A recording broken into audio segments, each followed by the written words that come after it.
Sir একটু দাঁড়াবেন। কি বল? স্যার একটু অন্নপূর্ণার ফর্মটা ফিল আপ করে দেবেন। দেখি কি ফর্ম? ও অন্নপূর্ণার ফর্ম। ঠিক আছে ঠিক আছে, আমি দেখছি। চল চল এখানে বসে তারপর তোর ফর্মটা ফিল আপ করে দিচ্ছি। ঠিক আছে চল।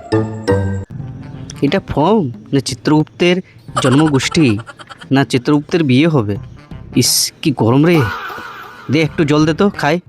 গলাটা শুকিয়ে গেল ফর্মটা দেখে। লে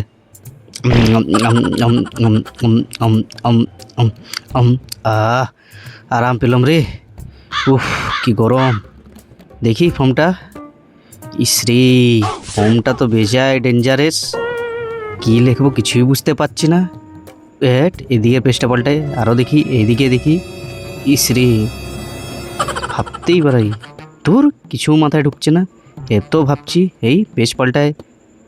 উফ আরও গরম লেগে গেল। দে দে আর একটু জল দে দে।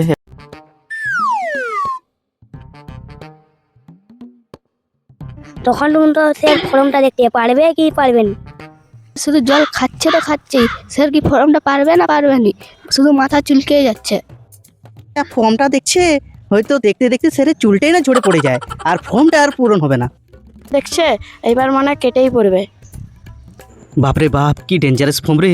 আমার 14 গোষ্ঠী হয়তো পারবে না, আর এটা তো চিত্রগুপ্তের মনে দলিল। পাল্টাতে যায়, তাও বুঝতে পারছি না। এবার মনে হচ্ছে পালাতে হবে।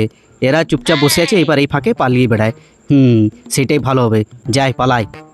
একটু জল খেয়ে নি, যা গরম পড়েছে। গলাটা শুকিয়ে যাচ্ছে ফর্মটা দেখতে দেখতে।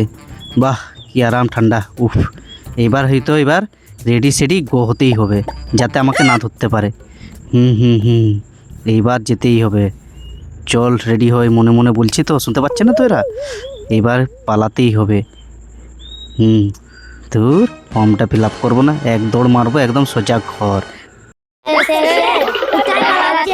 ফর্মটা ফিল আপ করে দিন যান।